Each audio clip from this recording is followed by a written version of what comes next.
Hello, everybody. Welcome into another episode of We Witnessed. My name is Chip Brewster. I'm a digital host for Nexstar Media, and this show is all about tapping into the archives of our more than 100 newsrooms across the nation. When you've got that many newsrooms, there are so many local stories, which became national stories that we were a part of, that we as a company witnessed. Thus the name We Witnessed. And I love not only getting into those archives and getting that video, but then being able to talk to the journalists and some of the people around the event that were actually there, covered it, took part in it, so we can get a perspective from behind the lens. And on today's episode, we are doing exactly that. We are going to go back to the early 80s and the Northwest, just outside of Portland, Oregon, for an event, a movement, if you will, that made national headlines at the time, but certainly has kind of dipped into the background ever since. Nonetheless, a fascinating event involving one man,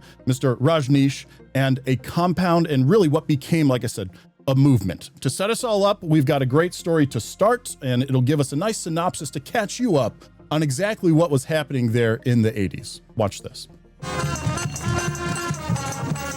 Known for his daily drive-bys and a fleet of Rolls Royces, Bhagwan Sri Rajneeshee preached a message of free love, meditation, and living in the moment.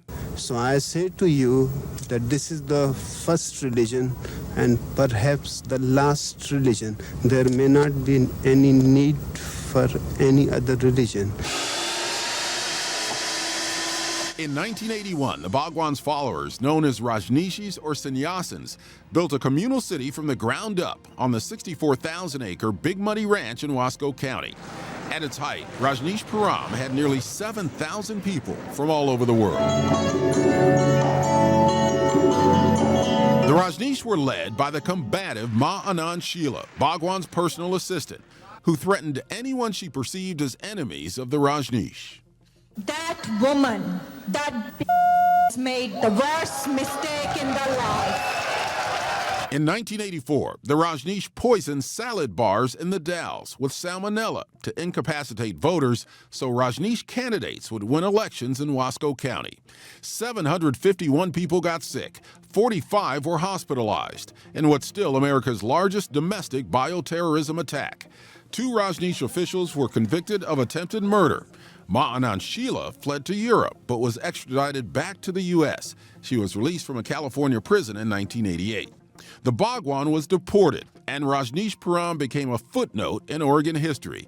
The former commune, now a Christian youth camp. Ken Boddie, KOIN 6 News. So there you have it. If you have not heard of this story before until now, then you are in for a great next 30 minutes, and certainly fascinating. The man that was just giving us that synopsis, I am now bringing in live to join me, Mr. Ken Boddie from KOIN 6. And Ken, you yourself a bit of an institution in Portland now. You've been covering that region for a few decades, not to give anything away, but just acknowledge the experience in the room, if you will.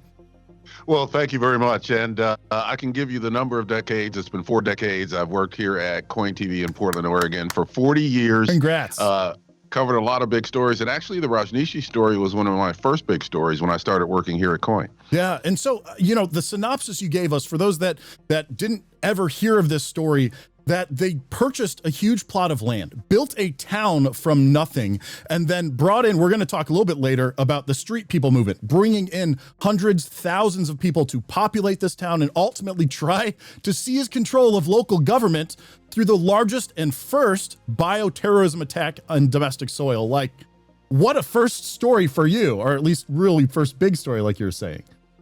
Yeah, absolutely. And it was a story that dominated this region for a while for a number of reasons that we'll get into, some of what you've already enumerated. Mm-hmm. But this was essentially a cult that came in from India. Bhagwan Sri Rajneeshee was the leader of the cult.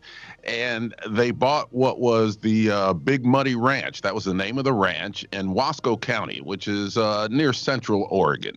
So it's a ways away, about a 4-hour drive from Portland. Mm-hmm. However, they established an entire city basically out of nothing. They brought in materials to create. They had a hotel on site. They had a shopping mall. They had restaurants. They had meeting spaces. They had security, armed security there. It was basically an instant city. Wow. And it was a cult, and it was called Rajneeshpuram. It was near a very small town called Antelope in Wasco County.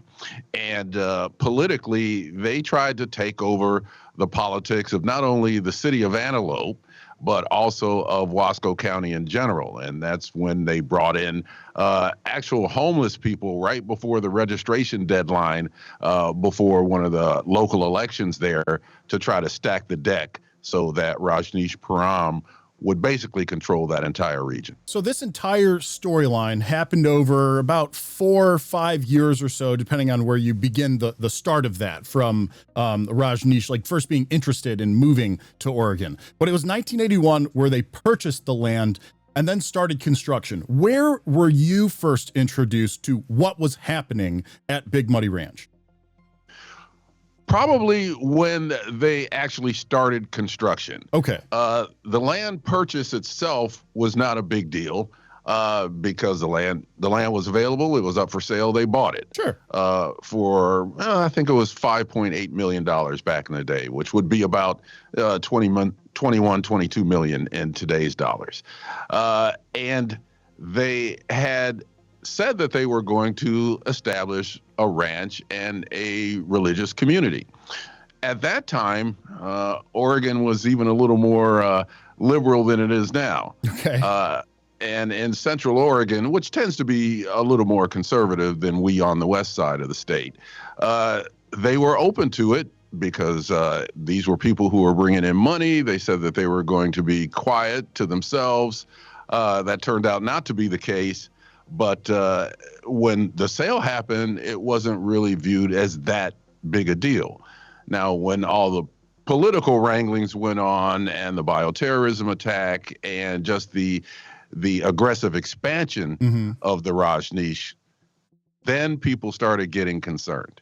Let's talk about the man behind the movement, Bhagwan Shree Rajneesh. When you said you knew about the sale, when did you start to learn more about the leader of that movement? Basically, when he came into what became Rajneeshpuram and settled there, which was shortly after the town was established. So he came in and we started learning more about his teachings, which was pretty much free love, open discussions about religion, politics, sex, and that was a message along with his personality that brought people in and wanted them to be a part of it. And you said there really wasn't controversy until 1983 with bringing people in up. And so those first like 2-3 years, it was just like oh, okay, that's happening over there.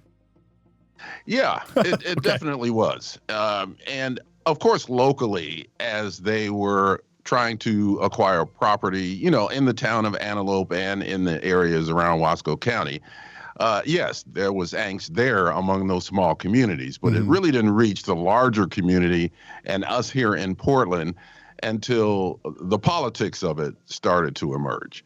So once we realized that, hey, they're actually trying to take over a county here in the state of Oregon, then it became a really big deal. Our U.S. attorney got involved. Charles Turner was his name. And we started seeing that officials from outside of Wasco County were now concerned about what was going on because of its effect on Oregonians. What about the people on the inside of the movement, those that actually moved to Rajneeshpuram? I assume that over time you interviewed different people who were either actively living there, moving there, or leaving there, if that ever happened. My perception was that there were people who were really into the movement, into the peace, love, the message that the Bhagwan was offering at that time. And then there was another group of people who were actually the management of that whole operation. And I think that the goals of that diverse group of people, there were the sannyasins, the followers who were there. But then there were the people who were running the place, including Ma Anand Sheila, who turned out to be the most dominant figure coming out of that movement. She was, that was who we dealt with in the media. She was the spokesperson for the group and basically the manager of the commune. And she was very combative. She enjoyed tweaking the media. She enjoyed just basically exhibiting the power that she was able to accrue by being the leader of the group, even towards the point where at the end of it, she and Bhagwan had a falling out. Wow. And the Bhagwan ended up accusing her of doing nefarious things relative to the commune itself, as opposed to what our officials were doing in terms of trying to prosecute her for the crimes that the commune was accused of. So, Ma Anand Sheila became kind of the central figure of the whole thing. Well, Ken, you and I you've mentioned it multiple times. I've kind of danced around it because I wanted to save all of the let's talk about controversy for the second half of this show. So for those who've been waiting for me to ask those questions, we're going to take a really quick break. And when we come back, we're going to dive into the Street People Project, Ma Anand Sheila, the potential crimes that were pursued and the ones that actually landed, all of that when we come back.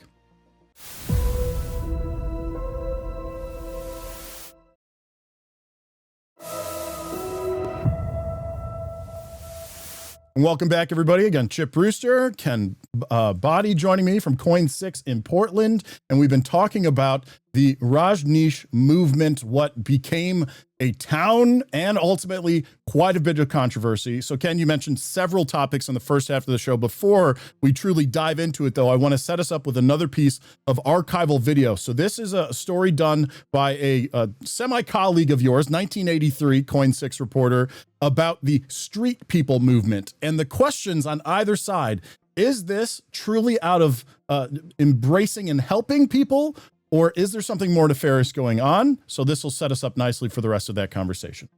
It was 2 weeks ago that street people began arriving at the city of Rajneeshee, and today the question on the minds of many Wasco County residents is, what's going on? The Rajneeshees explain their invitation to the homeless as an act of sharing. Skeptics call it an effort to pack the voting booths with newly registered Rajneeshee votes. To find out where the Street People Project stands after 2 weeks, we sent Richard Draper to Rajneeshee. He spent the day there yesterday and is obviously now back.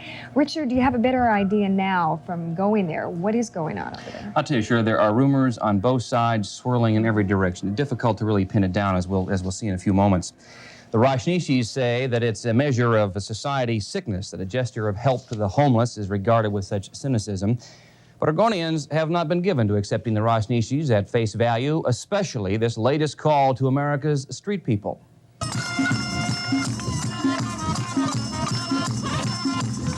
New faces have joined the long red line that Bhagwan Sri Rajneeshee greets daily.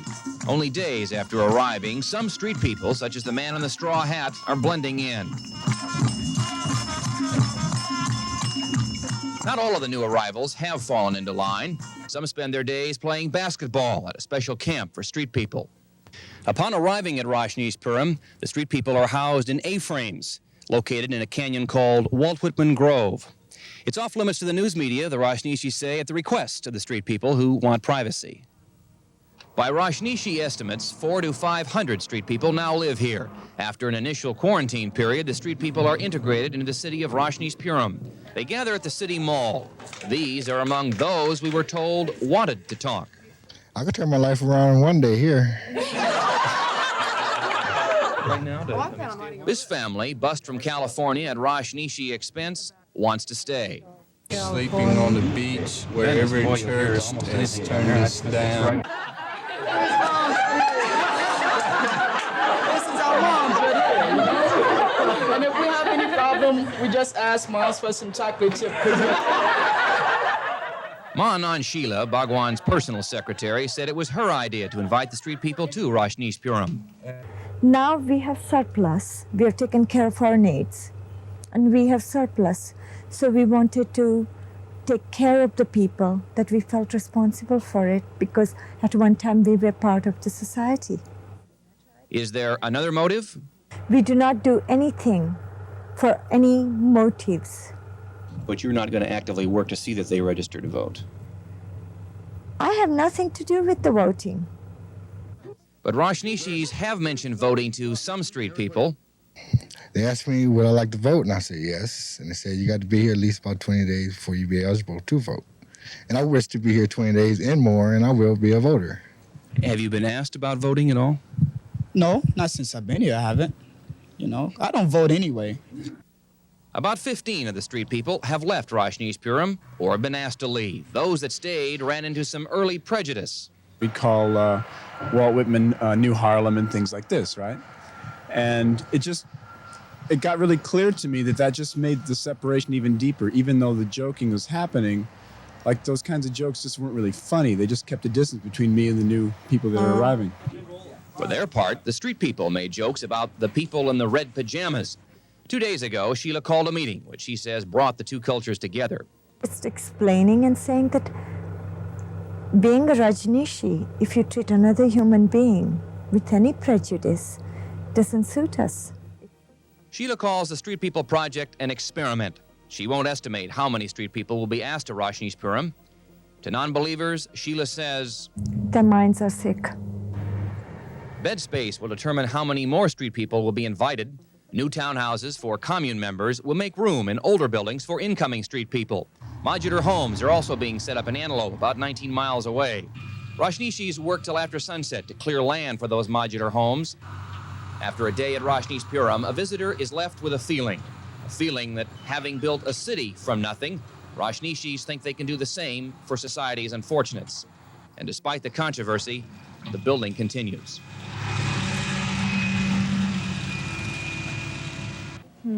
If voting is behind the experiment, how many voters do the Rajneeshees need to register to make any kind of impact on the election? Well, the Wasco County election people say that it takes about between 4,000 and 5,000 votes to win an election in Wasco County. So the Rajneeshees would need that many. They now have 825 approximately registered voters in Wasco County. So somewhere they're going to have to come up with something like 3,300 registered voters in the next 35 days. A tough task. Okay, thank you very much, Richard. And Ken, I know that you weren't the reporter on that project, but I'm sure seeing that, it brings you back to those first inklings of a controversy. And it seems apparent that there was some kind of feeling that, yes, this was happening with a purpose, as opposed to just out of the goodness of their hearts, as Ma Anand Sheila had suggested in that interview. Absolutely. It became pretty obvious that this was political in nature. They were trying to take over the Wasco County elections and exert political control over that whole region.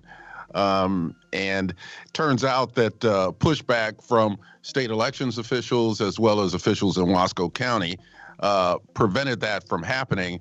But that was obviously the plan, was to register enough voters no matter where they came from, 20 days before the election, which was the standard back then. You just had to be registered 20 days before the actual election. That was the strategy, was to make that happen and for the Rajneeshees to take over the politics of that region. And this being September 1983, this is actually a separate election from the bigger event happening in 1984 with the largest bioterrorism attack on U.S. soil, that, as we discussed, a domestic attack. So let's fast forward now a year. They have completed the Street People Project. They have grown even more as far as the population of Rajneeshpuram, and they are looking to win some seats and get more control over local government. What do you recall about coverage leading up to those incidents? And then let's talk about the incidents themselves. Well, the coverage leading up to it was that there was another election of county officials that was going to be happening during that time. So the busing in of the homeless people didn't work. Mm-hmm. So this was another strategy, which was to with the voters that they were able to increase their numbers by, well, let's decrease the numbers of the people who would vote against us. So what they did was to actually put salmonella in salad bars in 10 restaurants in the immediate area right before the election. So There were more than 700 people that got sick. I think 751 people, about 50 people were hospitalized. No one died, fortunately. But the purpose of that was to incapacitate people to the point where they wouldn't be able to go out and vote. That's about as nefarious as you can get when it comes to politics. So that's what they tried to do. And that's really when our U.S. attorney got involved in this case. It was obvious to everyone that something was really wrong with this organization and that Oregonians need to be protected. Yeah, and the notes I have, you nailed it. 751 sick, 45 hospitalized, no deaths occurring between August 29 and October 10, 1984. 10 different restaurants, specifically the salad bars, to include dressings at the salad bars. So the question I have then for you, when did you guys at the local level start hearing about salmonella poisoning? You know, this wasn't a single day event. This happened over a month and a half almost.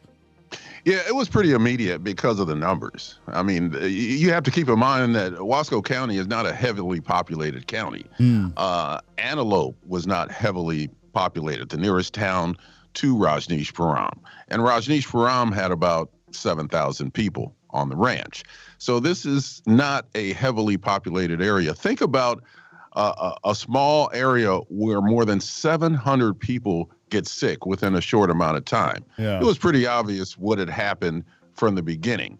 And in investigations afterwards, we found out that not only did Rajneeshpuram have a hotel and a mall and all of these other infrastructures and amenities, they also had a lab in there as well. So the speculation, even up to this point, is that that was where that was created, and then they came up with a distribution system in order to make sure that all of those salad bars and the dressings that came along with the salads were contaminated. It was quite the operation, quite a bioterrorism event, and as was noted in our earlier pieces, still the biggest domestic bioterrorism attack in American history. And I do have in my notes, it was February of 1985 that they did confirm, to your point, that they had executed some search warrants and gone on property and found and done sampling and testing. And that's when they confirmed, yes, this is the exact same strain in that laboratory that they found in those salad bars. Now, you had mentioned in the previous segment that the Ma Anand Sheila was really the head of all of this, and that there was disagreements, and that Bhagwan Shari Rajneesh actually wanted to not turn her in, but have her investigated. Is that right? That is absolutely right. It became apparent that Sheila was actually running the place. Bhagwan became the figurehead. He might have been the figurehead from the very beginning, but there was some tension, in fact, more than some, between Bhagwan and Ma Anand Sheila towards the end. So they actually became enemies in a sense, even though they were both instrumental in making Rajneeshpuram what it ultimately became. So Ma Anand Sheila became the face of the organization. I don't think the Bhagwan himself appreciated that very much. Towards the middle and the end of his time there, he started doing more public speeches to get his name and image out there more so than Sheila, who was turning out to be the face of the Rajneesh. So there was some interesting internal politics going on within the Rajneesh community as well. Would you say it was just before those attacks that the community hit its peak, that afterward with that internal tension and butting of heads, as well as obviously crimes being investigated, people began to leave that movement, leave that town? That is true. And I was there, I spent a couple of stints on the ranch, but I was also there during the time that when the federal charges were starting to come down, Bhagwan Sri Rajneesh took off from their private airstrip and fled to one of the Carolinas just to get out of the state. So, yeah, people started leaving, especially when the Bhagwan left. It was pretty apparent that this was the beginning of the end. So people did start leaving the commune and started to realize what it was really all about. When did it ultimately end? Like when did no one occupy that with any large number anyway, as far as you recall? As far as I recall, it was the early 90s when. Okay. So it lingered for a few years then, beyond this attack, beyond charges and court cases and so on. Yes, that is true. So the ranch was listed for sale in '85. It also was ultimately sold in '88. Okay. And then in '91, that's when there was a man who came in, bought the ranch in '91, and ultimately it became a Christian youth camp. And that is the bookend to the story. Ken Boddie, I thank you so much for your time to revisit that coverage from about 4 decades ago at this point, the start of your career at KOIN 6 in Portland. And I hope you've got another 40 years in you, man. The experience, the coverage that you're providing is great stuff. Well, I don't know if I have another 40 years in me. I might have another 3 or 4, but yeah, I think another 40 would be pushing it. We'll take it. And I totally get that. No worries. All right, Ken, thank you again. Everyone else for watching. We appreciate you joining us for another episode of We Witnessed, and I hope to see you on a future episode.